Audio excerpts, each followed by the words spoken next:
Easy and fun! Shall we learn uppercase letters now? Here we go! Einfaches und lustiges Alphabet.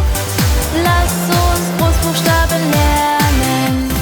A, dreieckiges Airplane A. B, stilles Bread B. C, runde Cucumber C.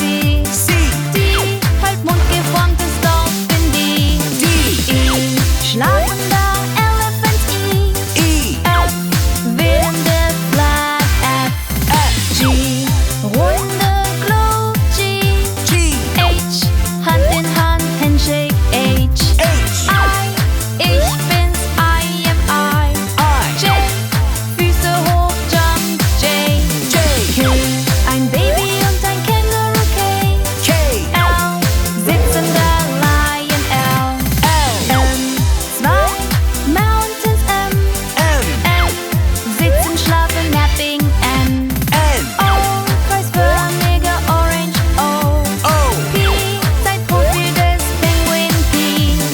Q, sei leise, be quiet Q. R, rennender Mann Running R. S, gewelltes Snake S. T, kurzarmiges T-Shirt T. U, umdrehen U-turn U. V, Gewinn Victory B. W, kariertes Waffel W. X, Superheld X-Men X. Y, zweihörniges Ja Y. Z, Zickzackstraße Zigzag Z. Einfaches und lustiges Alphabet. Jetzt kennen wir die Großbuchstaben.